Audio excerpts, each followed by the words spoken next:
Right. So I think we're ready to go, and I shall commence with this wall of well-meaning, wonderful people in front of me. Good evening, good afternoon. Oh, it's 4:10, really. I'm jet-lagged.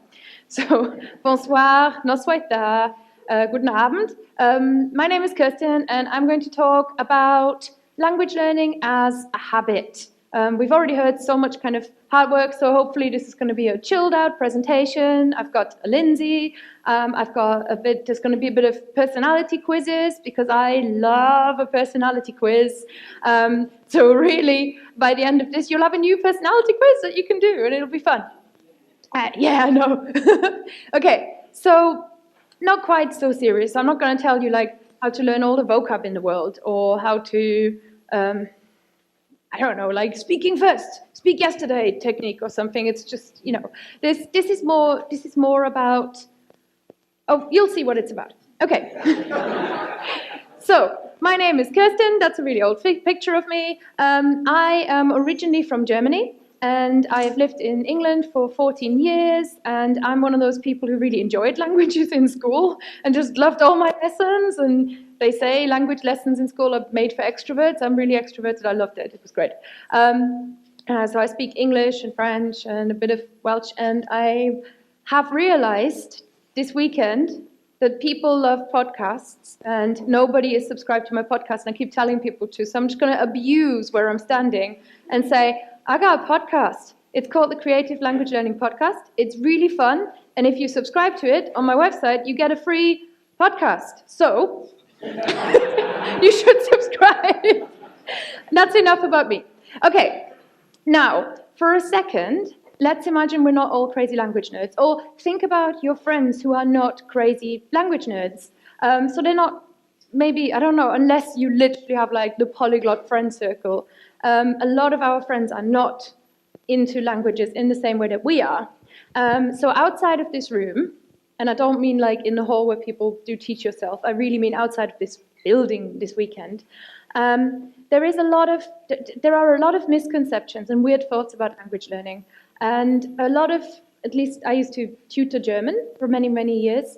And what I found is that when people came to me and wanted to learn German, a lot of them were like, yeah, I've already bought the Rosetta Stone, or I've already like done this. And they were like down for learning German, and they often expected results very quickly. So there's this kind of hope that maybe we all have or had at some point before we got into language learning, realized what it's really like. And this is sort of, if the whole world wants to learn a language, we are like what's left after 2 months. So outside of this room, there's this sort of desire for quick results. And I get that expressed to myself, in terms of people saying things like they want to speak French, and they don't really necessarily put a time scale on it, but they just sort of go, oh, I want to be speaking French. And then they're thinking about their next holiday, and they're thinking about how it's beautiful, dreamlike, wonderful conversation that they're going to have, where nothing's ever going to go wrong. And I feel like, as we have heard before, I feel like there are many companies and marketing approaches, and I've got a language learning website. We all kind of fall for this. But there are many, many approaches where people kind of every now and then cash in on that and sort of say, well, language learning quickly, this is where you get it, or language learning really, really well and quickly, this is where you get it. And it's a kind of tricky space to wander. We in here really, we all know what it's like. We know this is not, we know to take these promises with a grain of salt, but not everybody does. Another thing that I keep hearing from people is, when I say, oh yeah, I'm really into languages, I'm learning Welsh. Yeah, I've been learning for 2 years. I say the words, I have been learning for 2 years. 2 years is long. I can now speak Welsh for 45 minutes, sort of okay-ish. Because I haven't been learning as quickly. The response I get is, oh my God, you're so talented. Oh, talented in the how Europeans say it, which is like, you've got a natural gift, you're not like me, your brain is different. So next reason to do it. And I thought about this, and I thought, I'm preaching to the choir. You know this already, right? You know there's nonsense out there like this. You know that it's not actually true that you have a different brain to everybody else. You know it's not actually true that you can learn a language in a week. You know that it's not actually true that, you know, like, if you go to Colombia and you do the language immersion while you're 3 years old, you're going to be magically like fluent.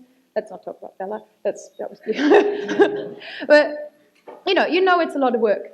But I still wanted to talk about the idea of the language learning habit and building language learning as a habit and thinking about it in this way, partly because outside this room, not everybody knows this. So we kind of have, as polyglots, we've got this sort of, not job, but we've got this kind of role. A lot of us are language teachers. Perhaps you're an Italki teacher, or perhaps you kind of, like you're training to be an English teacher, or you've been considering it, or something like that. Or even just really informally, you have practiced a language with somebody else, which kind of put you in the I know more than you role, kind of you're a teacher. And that means people look to you for advice on some level. And I think we are all in this room ambassadors of language learning. So we all have this sort of weird responsibility to show the world that we're not prodigy geniuses, if you know what I mean. Like I feel, and obviously, with the website I write, I feel like it's my responsibility, and I want all of us in a way to share this responsibility as polyglots, to go out into the world and show other people that there are ways of doing it, and to kind of keep conscious of the fact that if you speak 5 languages, or you've been studying 3 languages, or something like that, keep conscious of the fact that other people quickly assume you're a genius, even when you're not. Not that you aren't a genius. Okay, so at the start of language learning, again, I sort of speak at the perspective that not everybody in this room has anymore, because we've already had our dreams crushed at language 3. But at the start of language learning, here are a few things that often kick off the idea of I'm going to learn a language. Number 1 is what I call the big realization. And that's sort of often what kicks off a habit change. So for example, stepping on the scales, realizing you've put on 2 stone, that usually kicks off a weight loss sort of attempt. Might just be me. But with languages, seeing perhaps a show in a different language, hearing people speak a different language, meeting somebody who speaks a different language and realizing, oh, hang on, I can't do that. And actually I haven't studied that. That can kick something off. Or for some people, it's a big date in the diary. It could be New Year's. It could be something like your 30th birthday. And you always wanted to learn French. And then you go, oh my God, I'm 30 years old. I'm dead next week. I still haven't learned French. I know people who are 40, so don't worry, people. Or for some people, it's just something as simple as an upcoming trip. Oh, I'm trying, like Guarani, right? I'm traveling to Paraguay. I want to speak, or I want to connect with the language there. I want to find out more about it. But so many people want to, like go to Spain on holiday and just want to do the old, like, una cerveza, por favor. But it kind of kicks you off, right? It starts you off. And then for many people, I wrote new boyfriend. Either you are the new boyfriend, or you have the new boyfriend. Yeah, or you have a girlfriend. Actually, this is very heteronormative. I'm so sorry. I didn't realize this. But, essentially, new partner. You've got a new life partner, or you want to connect with somebody else. And there's something in there where you sort of feel like, well, I should speak their language. Certainly when my boyfriend started going out with me, he learned German for 3 years. Then I married him, now he doesn't. He also met my dad, realized he survived. But this is the start, right? And at the start, we're all like kind of, yeah, I'm going to learn French. This is going to be awesome. Or I'm going to learn Welsh, and then I'm going to speak Welsh, and I'm going to win Welsh Learner of the Year. I still will at some point. But we've got the excitement. You don't really need to think about how do you keep going. You don't really need to think about the idea of like, is this a habit or whatever, because you're like convinced this is going to go well. But then the excitement often kind of fizzles out. Real life sets in, routines set in, you might be busy, 6,000 reasons. LangFest was actually a couple of months ago, really. So at LangFest, you decided, oh my God, Luxembourgish, yeah, totally. Like, I'm down. I'm going to go home. I'm going to take a class every night, and I'm going to go on Italki, and I'm going to get, all this super excitement. And it kind of goes away after a few months, right? That's normal because life happens. And you sort of remember the excitement, but you can't really connect to it in the same way anymore. So your emotional impetus, your start, or even like the new boyfriend, is still there. The emotional impetus kind of isn't there anymore. And then you sort of say, oh, I sort of remember why I wanted to do this, but why am I not actually doing it? And here are a few sort of things that or reasons really why we don't do it, and things that we can genuinely blame. We can blame time, because, we've not got a lot of time to fit this in, and especially if you thought of language learning as this kind of high results, high intensity, 5 hours a day project, or you thought of it as this, I'm going to go and live in Luxembourg and then I'm going to get fluent in Luxembourgish project, that both time and circumstances may have not served you by the time that your motivation starts waning. So the time and circumstances are legit reasons why this might start going a bit wrong. We blame motivation. In that sense, it's really just you lose motivation, you start wondering why you even bothered in the first place, and that connection to the excitement you felt at LangFest, it really goes away. Motivation, if we don't have success experiences that kind of bring us back, motivation really starts waning. And Mark from Radiolingua, he said something so cool this morning. He said, when you try and do too much, your motivation goes down. So that's true as well. When you just take on too much and you don't leave yourself the brain processing time, your motivation also goes down. And then ultimately what happens really is we blame ourselves, right? We start thinking, well, I can't do this. And that's when it starts with the old, like, you're so talented. Well, Richard Simquel, he's special. He's a different brain. Like you start just almost looking for the exceptions. I'm not Bella. I didn't learn 5 languages at age 8 languages at age 5. Like you start finding the reason, and we blame ourselves. We just go, well, I'm just not disciplined, or I'm just not smart, or I'm just not, and this is where I think it starts getting really dangerous, because once you start thinking, I'm not good enough, how are you going to get out of that one? It's hard to find counter evidence. But in all this, like, we've no time, we've no motivation, we can't really do anything, get anything done. Somehow, we still actually find time in our day to do a lot of things that, to do a lot of little things, and whether they amount to something, some of them really do, some of them don't, and they sort of, to me, look like this, right?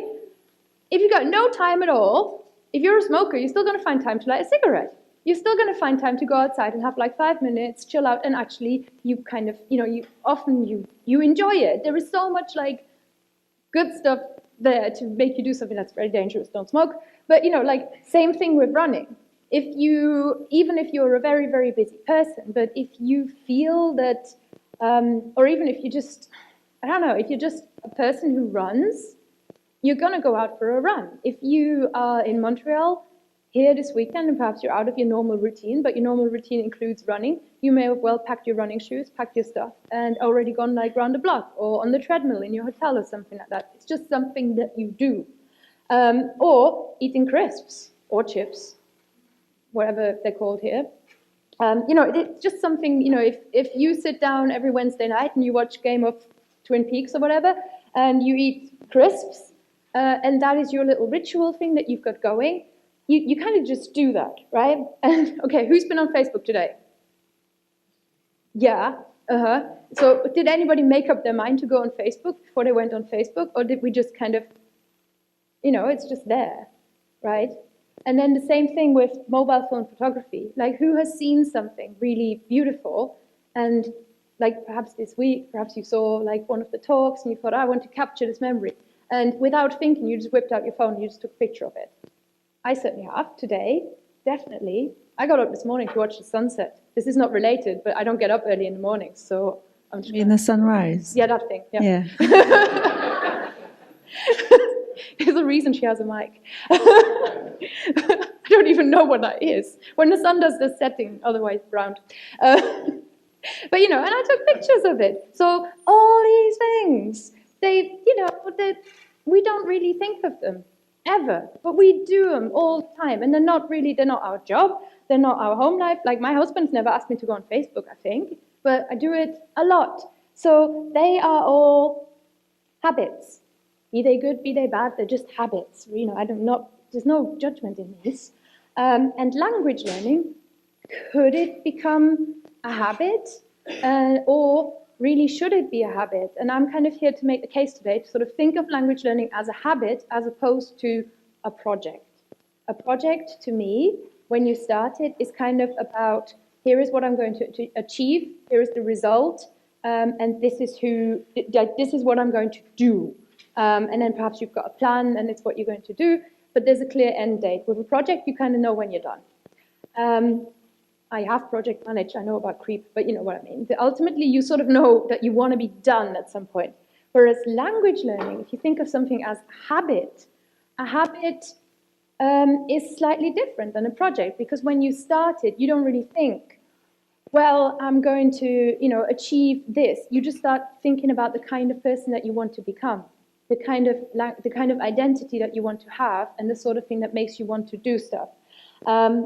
And with language learning in particular, it really is, I think, the people who I've found who really stick with it the most, except for the gratification of being a nerd and getting excited about the subjunctive. And I know some of us get excited about languages, but also there is something in language learning, especially if you don't have the need, the project need of like, I need to go to uni in Germany next month. There's something in there that is just really about who you are or who you want to be and who you want to kind of, put into the world as yourself. And something like that, thinking about this sort of long-term identity of, I want to be a language learner, I want to be somebody who understands other languages, who cares about other languages. That, to me, is a habit, because it doesn't have an end date. And this is really what I love about habits. They don't ask. Like, a habit doesn't really ask, your Facebook habit, your smoking, your running, whatever it is. I love Zumba. I miss Zumba when I don't go to Zumba, partly because I'm used to every Thursday night doing the old, so I love it. But I also don't really think about where is this going to lead. I don't really think about, well, I want to lose this much weight and get this fit, and that's why I do it. Instead, I just do it. And habits don't ask, like, where is this going to end up? Habits don't ask, why are you doing this right now? Because you're doing it before you even know you're doing it. And habits don't really ask, like, where is this going? Or, am I there yet? And most of us will have experienced this with languages. If you're learning, say, Greek, and you're kind of on chapter 2 of the Teach Yourself, language hacking. No, there's no language hacking. On the Teach Yourself, and you're just thinking, well, am I there yet? Like, when am I going to be fluent? When am I going to be fluent? When am I going to speak Greek? Again, not everybody in this room, because we know how this game goes, but people outside this room, people who haven't already tried 5 languages and realize that's not how it works. I think in a way, they're still asking. Whereas if you've got a language learning habit, you kind of have stopped asking. And I looked up habit in the dictionary, Merriam-Webster, because I'm in North America, and one of the definitions I really connected with, which is why I like talking about it. It's an action that has been repeated so many times that it has become involuntary. So you do things, and they are involuntary. And if you are thinking now, that's what I certainly think about when I think, oh yeah, language learning habit, right? So I don't need to sit down and do all this crap. My body will magically just learn Welsh vocabulary because I'll have done it so much. If you're thinking, I want one of those, then the next part of this presentation is for you, which is, I'm going to be talking about a framework. Because, okay, now we're at, I want one of those, okay? So if I just make language learning a habit, then I don't really need to worry about the vocab lists, because I'll get there eventually. And I won't really have to worry about all of the, how do I do this, what's the best way? Because you'll be just doing it, right? And you'll just trust the process, trust that the results are going to come. Now, the next question is just how do I get one of those habit things? And if you're asking yourself that, I have got an example of a lady who's really good at habits, and who I sometimes jealously have eyed up and thought, if I was that disciplined, sorry, I swore. That is damn. Beep. Is that what the microphone's for? To beep you? so you can tell me I just beep. But like genuinely strong emotional expression. Tabernak. I wish I was that disciplined. So I kind of sometimes look to Lindsay and I'm thinking, oh well, if Lindsay's doing this must be the way to do it. So here is kind of, I have asked before and so I've researched a bit, but here is sort of how Lindsay does languages, right? In a way. Nicely done. Do you want me to stand up? Yeah. Oh, well, you okay. can sit. I don't know. I'll stand. Up to you. Yeah. So, Lindsay, how do you approach languages? What's this whole thing with the schedules? And where does your discipline come from? So I think really in terms of the discipline, so if you're in the last talk, you've probably heard this. If you've ever read my website at all, you probably already know this. But my degree that I did was with the Open University, which is part-time distance learning, which means that I saw my tutor 3 times a year. So, and I know that a lot of the time now, I've definitely seen people in the UK and the US kind of complaining about the lack of tutor time they actually get and saying, I saw something recently, there was like a sticker on a door in a university of like a guy at a desk, and it was like, I pay $9,000 to these fools, and it was just, the tutor wasn't there, it's just a sticker, and yeah, so I feel like $9,000 is a lot in the UK. Yeah, sorry, £9,000, that's quite a lot. USA is like bargain. Yeah, but yeah, sorry guys. But at the time, I was like, okay, I see my tutor 3 times a year. That's fine. And then that meant that it was all on me. So I had to decide that, I'm not claiming that from the very first day when I got all those materials of my first course that I was on it and I was, like a rocket, I was going. But it took time to develop a habit and to make it into a schedule, to make sure that I was doing something regularly towards each year of the degree of the stuff. And then I would say maybe like 3 or 4 years in, I then began to teach myself languages outside of those materials. So like everything up until then, it had been with school, with like college, sixth form, and then the university stuff. And then about 4 years in, I was like, you know what, I can do this. I don't need the materials anymore. Of course I did, because I still had to finish the degree. But for other languages, it was okay to actually kind of play a little bit, but still play with a schedule, because that's just how I got used to it. Yeah. So I feel like that's really where it came from, is from doing that university in the kind of different way. Mm. Yeah. So I feel like that well, thanks a lot for the context, actually. That's very helpful. You're welcome. So, like you've got this onslaught of stuff that you've got to do, in a degree where you don't see your tutor, you don't have the external guidance. And what you did is like, okay, I'll set myself a schedule, but then you're stuck to it. Yeah. Like at 8 a.m? No, not initially. I just stuck to it. It changed, right? It changed from like different stages of the degree. So there were points where I was working kind of 8:30 till 3:30 in a school, and then I was going out in the evenings and teaching privately one-on-one.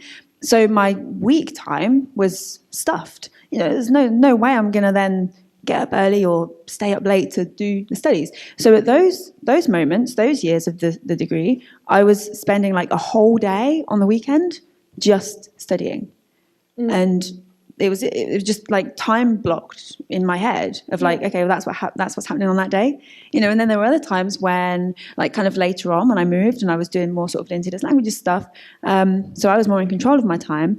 I then gave myself an hour every weekday, so that it was like, okay, study and work is the week, and then the weekend I finally have free.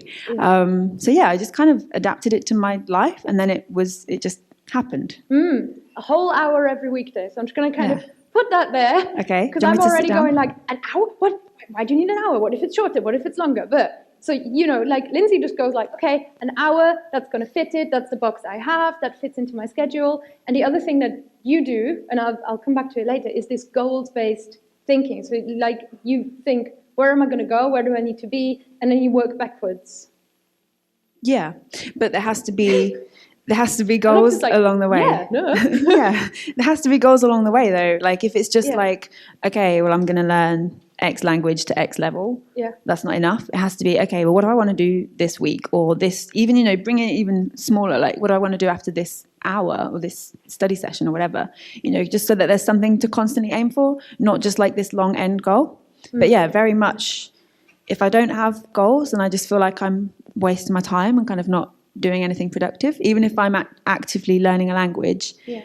But if there's no goal for it, then what's the point?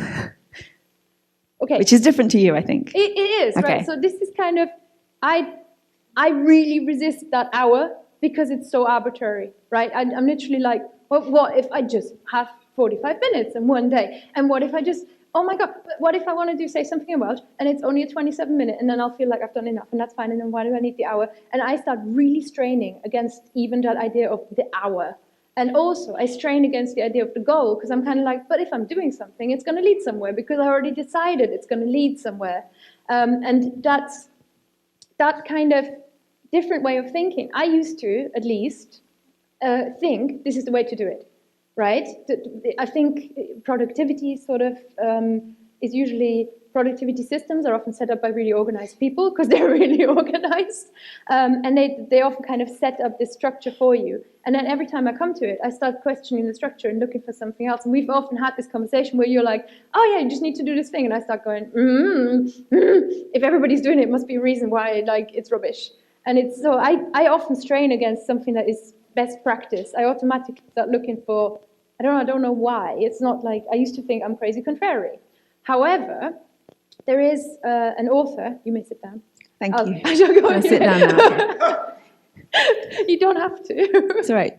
Okay, so there is an author who has kind of observed how many people work through habit changes, and this isn't really a language learning observation. It's the author is called Gretchen Rubin, R-U-B-I-N. I haven't really credited her properly enough in this, but I will refer to her book a little bit later.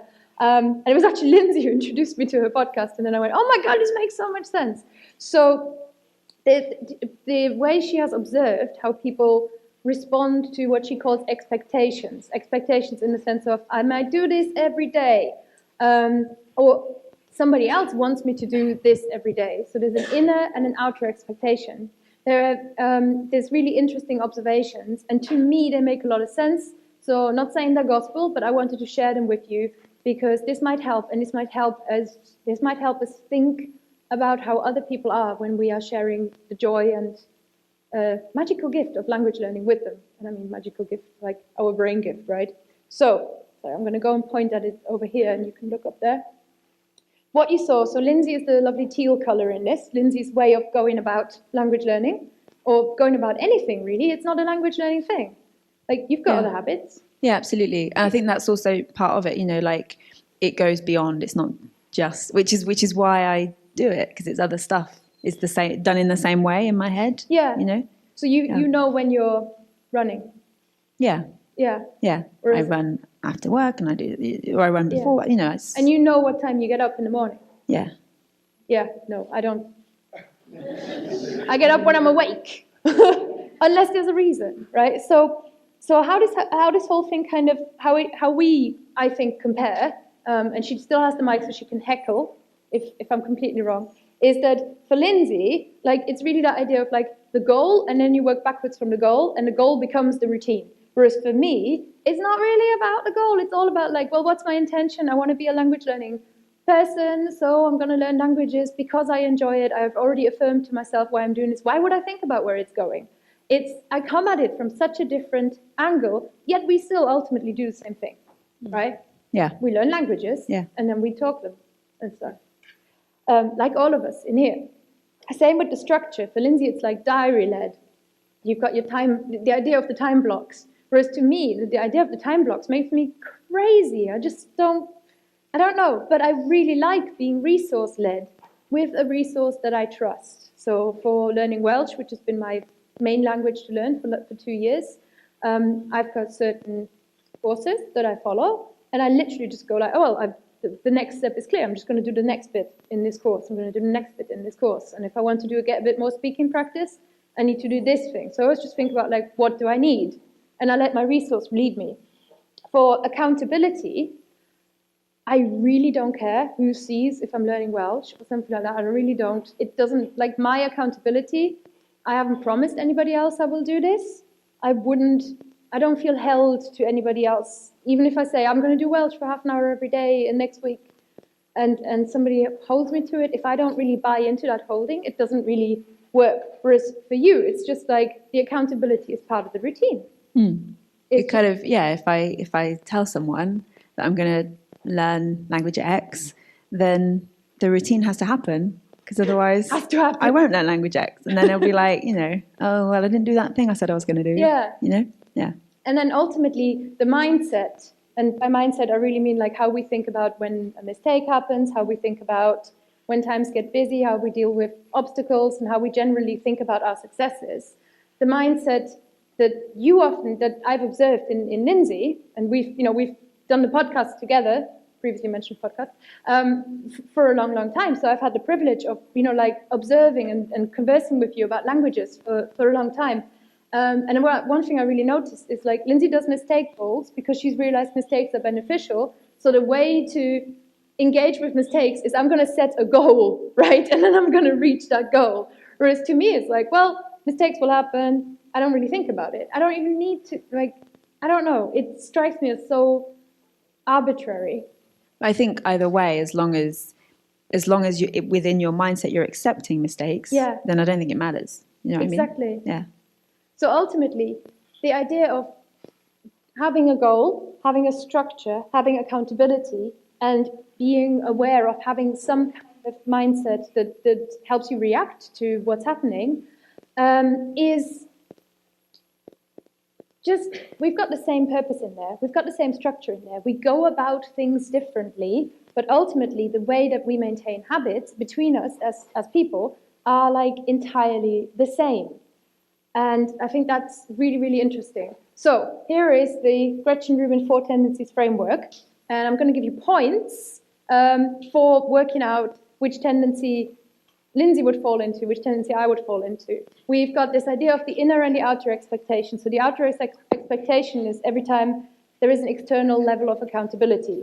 So it might be something like, if I tell somebody I'm learning French, I'm going to learn French. It might be something like, well, if I make an appointment or if I get myself a personal trainer, I'm going to rock up and meet my personal trainer because I've got one, Whereas an inner expectation is, well, I have made up my mind to do this, so I'm going to do it because I've made up my mind to do it. So where would here, so we've got certain people that really meet any expectations. Whatever is put on them, they're just like, yeah, okay, right, take it in my stride. I'm just going to schedule it, sort it out, we're going to get it done. Then we've got and that's called an upholder.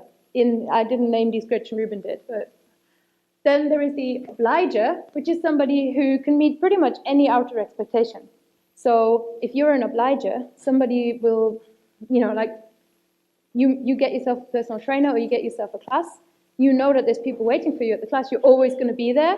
But if you don't want to do the class because actually your leg hurts or you've got something else going on, you're going to still put the class first because there's other people. So if you get frustrated a lot because you'll find that you do whatever somebody else kind of wants you to do, but you don't put yourself first and you start resisting that and feeling like, well, I never get to put myself first. It might be that is a tendency that you have. A questioner will only do whatever makes sense to them.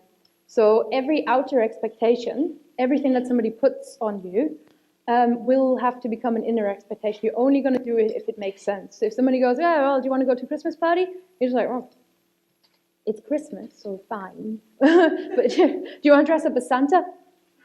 No, doesn't make sense. But here are the reasons to dress up as Santa. Oh, okay, right, it's for charity, fine, I'll dress up as Santa. You'll do it because it suddenly makes sense. Same with habits. If you find that, well, I am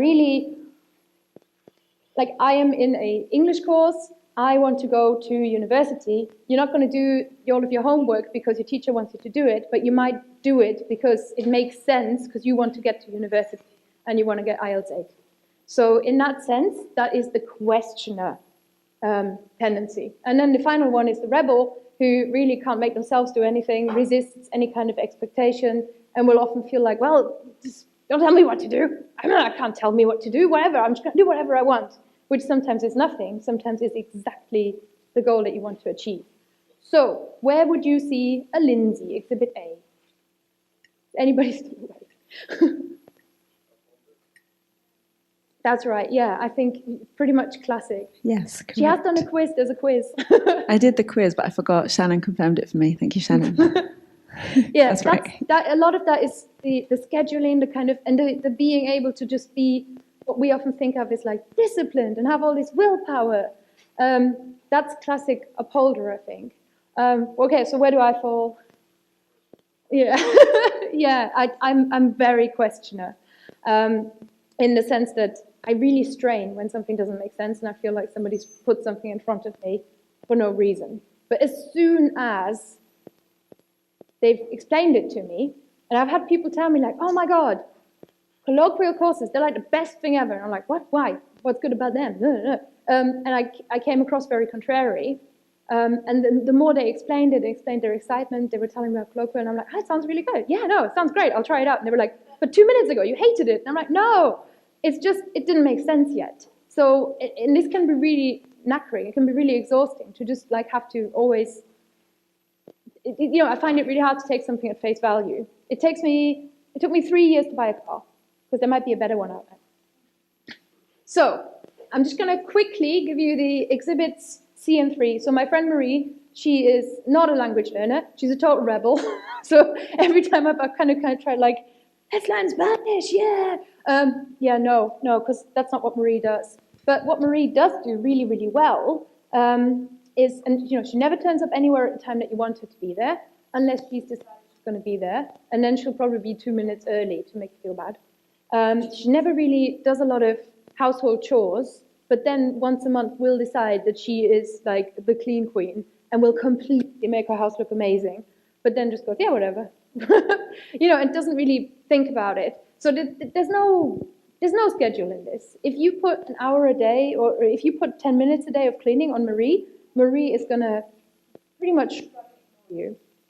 Something that she has done that I think is so is such a good like rebel thing is that she loves a challenge, and she loves kind of something that will tell her something more about herself.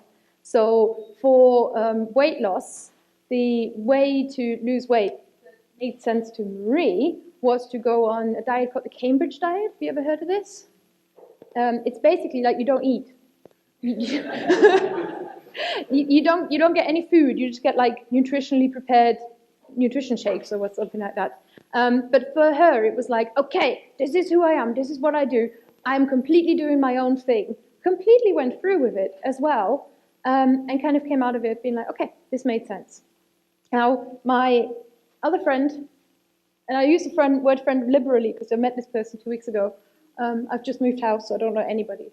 If you live in Canterbury, UK, be my friend, please.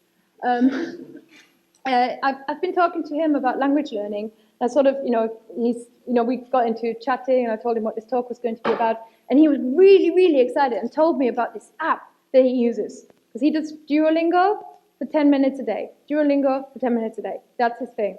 The way he keeps it up is he uses this app called Beeminder, and Beeminder will charge you money if you don't hold up your,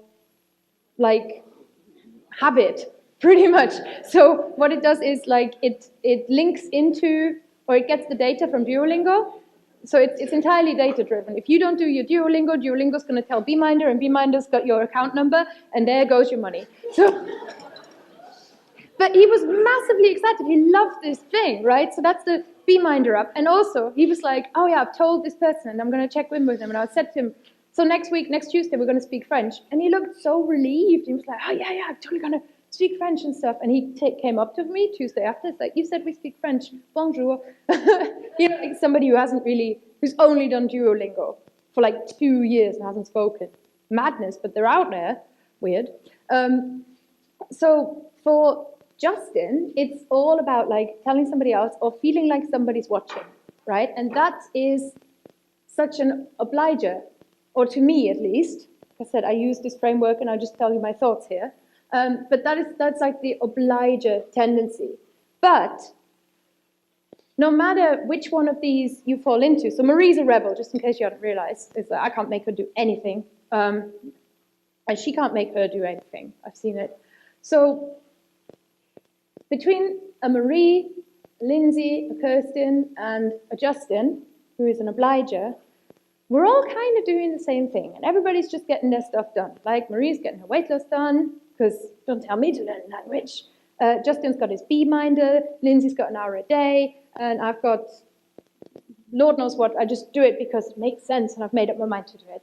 And these are 4 tendencies that I think are very interesting and very helpful to think about when we're thinking about language learning as a habit. And like I said, this was not conceived for language learning. This is generally observations on how people maintain healthy/unhealthy habits, but it's mostly observing when people want to make a change, what are strategies that they can adopt, and what influences how they adopt those strategies and what works for them. So if you're a rebel, doing italki lessons once a week might not work for you because you'll start resenting the whole like structure of it, and you'll be like, well, I'm not going to turn up. It's only $6, whatever. Whereas if you're an obliger, you need somebody there who looks out for you. You need somebody there who listens. How am I doing for time? I don't know. Okay. Running slightly long.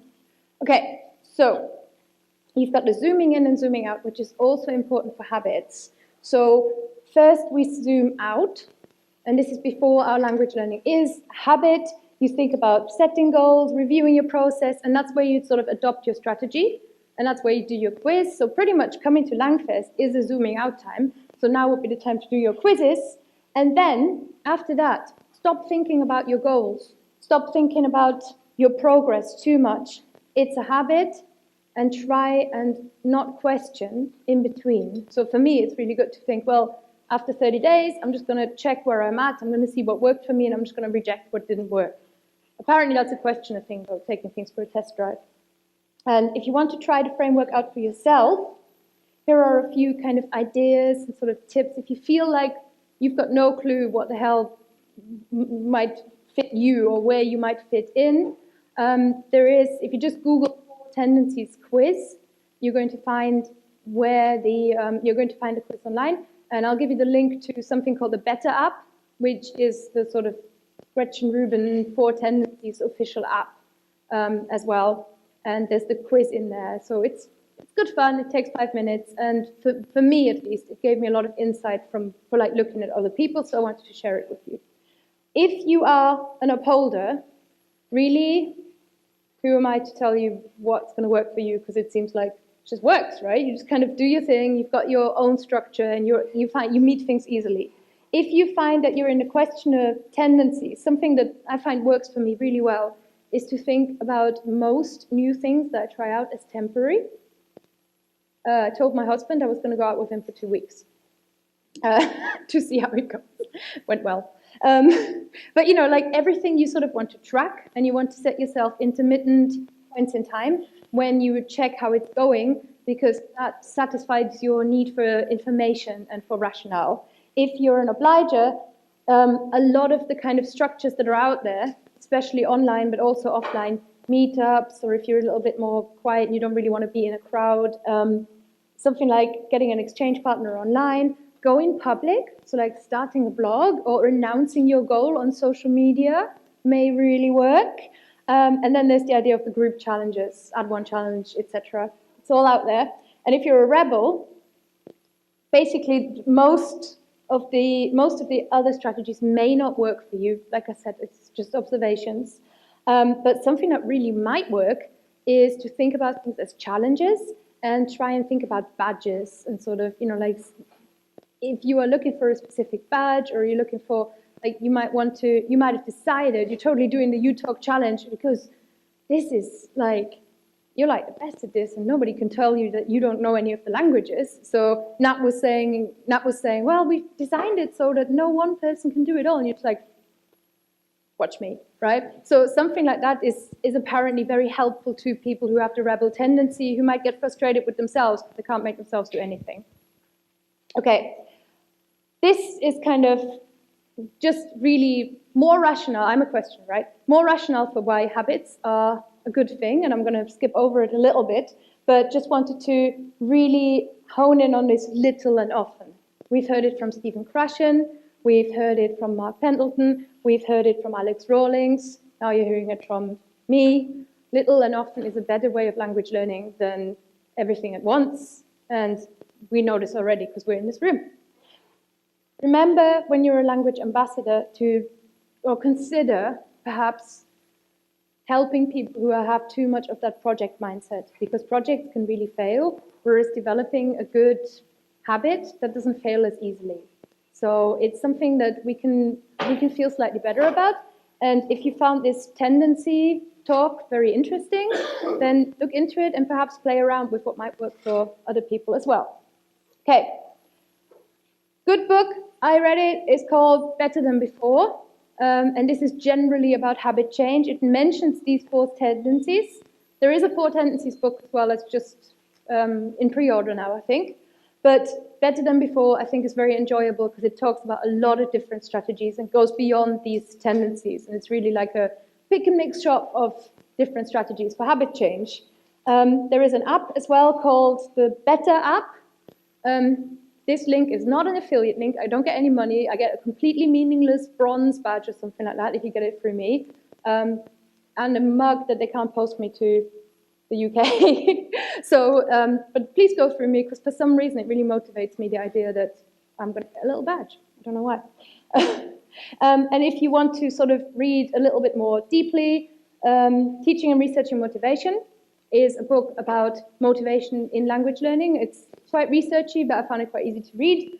And then Becoming Fluent, I really love, and it looks at language learning from the cognitive science perspective. And that is pretty much it. Thank you for being still awake. I know I ran a bit long.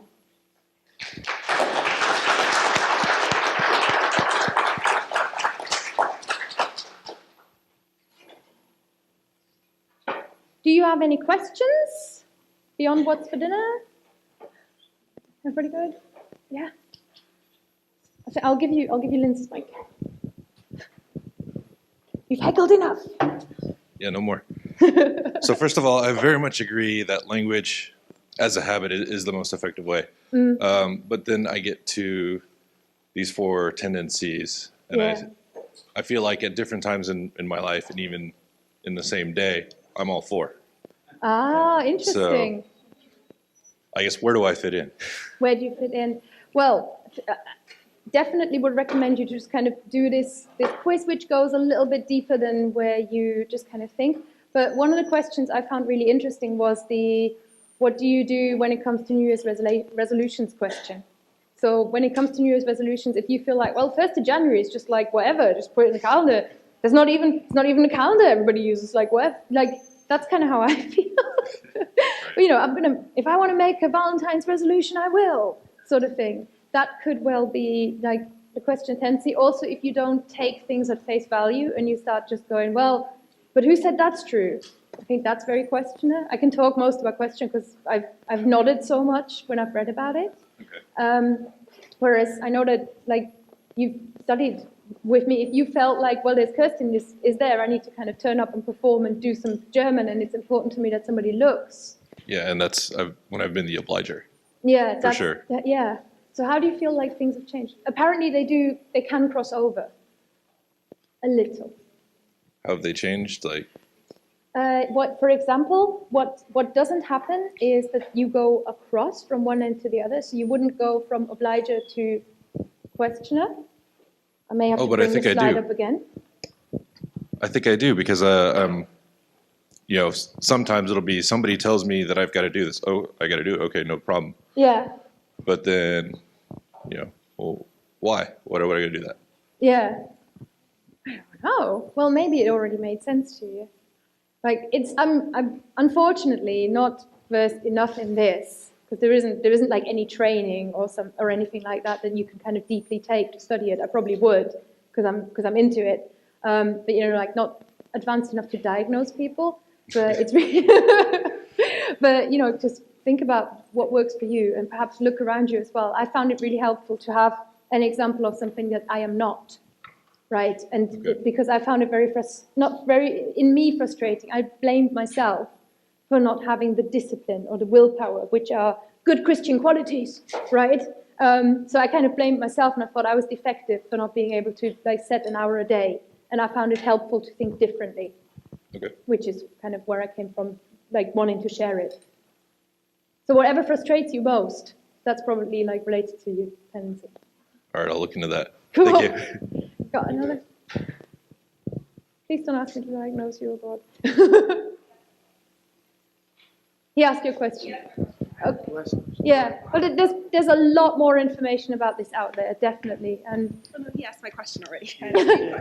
yeah, well, please come and tell me more though, because I am into this. So I'm gonna, yeah, I'd love to find out more. Okay. Thank you. Thank you. Thank you.